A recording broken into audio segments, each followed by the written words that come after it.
So what is the topic? Topic है Armenia और Azerbaijan का। मैंने आर्मेनिया और अज़रबैजान पहले भी बात की है, बहुत बार बात की है, और बात करते करते यूपीएससी में इससे डायरेक्ट क्वेश्चन भी आ गया है।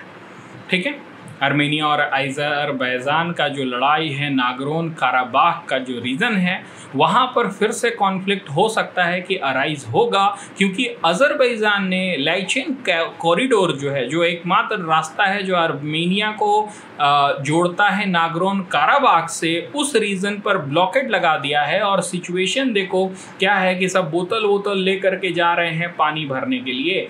आर्मेनियाज फेस जेनोसाइड इन अज़रबैजान। आर्मेनियंस, देखो नागोर्नो काराबाख का रीजन का इंपॉर्टेंस यही है ना कि वहां पर वो है भले ही अज़रबैजान के कंट्रोल में। अगर मैं तुम्हें मैप से दिखाऊं तो let me show you. This is Armenia, this is Azerbaijan and this is Nagorno Karabakh reason. ये जो पूरा है, अब ये रीजन का डिफरेंस क्या है जानते हो? ये है तो अज़रबैजान के कंट्रोल में, लेकिन यहाँ पर आर्मेनियंस रहते हैं, उनका लार्जर पॉपुलेशन है, और इस रीजन को जोड़ता है ये कॉरिडोर जिसका नाम है लैचिन कॉरिडोर। ये एकमात्र रोड है जो आर्मेनिया को अज़रबैजान से कनेक्ट कर रहा है, और ये जो कनेक्शन है, ओके, इसी पर ब्लॉकेट लगा दिया है अज़रबैजान। नाउ यहाँ से जो भी फूड सप्लाई था, ह्यूमैनिटेरियन के मेडिसिन सप्लाई थे, वो सारे ब्लॉकेट के अंदर चले गए हैं, ब्लॉक हो गए हैं। अब यहाँ के लोग जो हैं वो क्या हैं, इतने परेशान हैं कि तुम सोच भी नहीं सकते हो, और एक तरह से जेनोसाइड किया जा रहा है, यानी कि ये लोगों को मारा जा रहा है। अब खाना ही नहीं रहेगा तो मारेगा नहीं।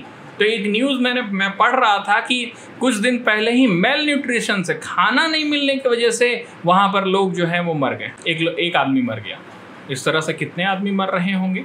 और कोई भी इंटरनेशनल रिपोर्टर जो है, जैसे कि ये जो इंटरनेशनल रिपोर्टर हैं, वो बोल रहे हैं कि घुसने नहीं दिया जा रहा है। And Armenia is blaming Azerbaijan for the blockade for the mounting humanitarian crisis. जो क्राइसिस है वो बढ़ रहा है। You can see out here क्या बोल रहे हैं, DW के रिपोर्टर हैं, no international journalist can get into the region. कोई भी इंटरनेशनल जर्नलिस्ट को इस रीजन में घुसने नहीं है। पर वो बात की इनसे, मैरी जो वहाँ पर रहती हैं, ये आर्मेनियन हैं, उन्होंने कहा कि सिचुएशन जो है वो बहुत ही ख़राब है, डायर सिचुएशन है। Everyday people struggle to survive. छोटे छोटे चीज़ों की कमी वहाँ पर है, जैसे पानी हो गया, सैनिटरी प्रोडक्ट्स हो गए, ये सारे चीज़ भी नहीं मिल रहे हैं, बेसिक नीड नहीं मिल रहे हैं। एवरीडे चैलेंज हो रहा है, मोर एंड मोर चैलेंजिंग है। Nagorno Karabakh which is mostly inhabited by the Armenians. मैंने ये अभी तुम्हें बताया ना कि ज़्यादातर ये जो नागोर्नो काराबाख का रीजन है वो कौन इनहेबिट करता है, कौन लोग रहते हैं इसमें? आर्मेनियन रहते हैं, ओके। लेकिन ये आर्मेनिया के कंट्रोल में नहीं है ये रीजन, ये अज़रबैजान के कंट्रोल में है। और ये जो पतला सा यहाँ पर रास्ता है लैचिन कॉरिडोर, ये वाला, उस पर ब्लॉकेट लगा दिया। क्यों लगाया? अज़रबैजान का सिंपल कहना है कि हो सकता है कि इस रास्ते से बंदूकों की तस्करी की जाए नागोर्नो काराबाख में, और इंटरनल सिक्योरिटी जो अज़रबैजान का है वो अफेक्ट हो। इस कारण से यहाँ पर ब्लॉकेट लगा दिया। अरे ब्लॉकेट लगा दिया तो कम से कम खाना वाना पहुँचाएगा, सब बंद कर दिया है। तो एक तरह से तो तुम क्या कर रहे हो, ऐसा सिचुएशन ही क्रिएट कर रहे हो कि जेनोसाइड कर दो। ओके, सो ये सिचुएशन में पूरा ये नागोर्नो काराबाख का रीजन फंसा हुआ है। There is only a single road that connected to the Armenia known as Lachin corridor. ये मैंने अभी बताया। Armenia is accusing Azerbaijan of completely blockading the Lachin corridor. को तुमने पूरी तरह से ब्लॉकेट कर दिया। कितने लोग हैं living it? Reportedly 1,20,000 resident cut from supply. 1,20,000 के पास अब सप्लाईज ही नहीं है, कुछ नहीं है खाने पीने का। पानी देख रहे हो, it has been unable to transport humanitarian aid. कहाँ से, मान लो कि आर्मेनिया को हम लोग भेज रहे हैं और वहाँ से फिर यहाँ जाना है, तो यही ना ब्लॉकेट कर दिया है, जाएगा कैसे?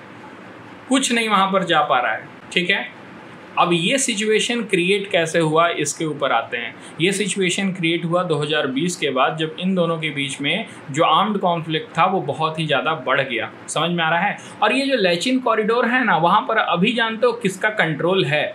ये जो पार्ट है इसमें यहाँ पर जो रशियन पुलिस हैं वो पेट्रोलिंग करती है। समझ में आ रहा है?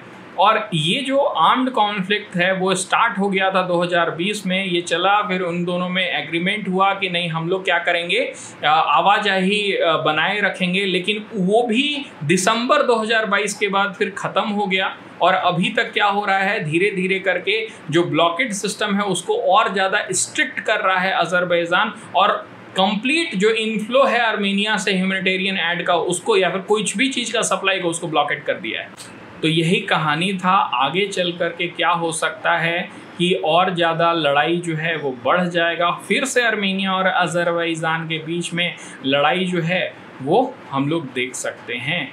ठीक है, बहुत सारे चेक पॉइंट बनाए गए हैं। अजरबैजान बोल रहा है कि ये नेसेसरी था क्योंकि वेपन का फ्लो नागोर्नो काराबाख में हो रहा था। दोनों के अपने अपने तर्क हैं, लेकिन इसका मतलब ये नहीं है कि तुम वहाँ के लोगों को बिना पानी के जान मार दो या खाना का जान मार दो। ठीक ना, अजरबैजान क्या कर रहा है, एक ऐसा डायर सिचुएशन बना रहा है इस जगह के लोगों के लिए जो कि इनके लिए सुसाइडल होगा। ठीक है, ये पूरा बात समझ में आया। इंटरनेशनल कम्युनिटी क्या कर रही है, चुपचाप देख रही है। ओके, वो देखेगी ही।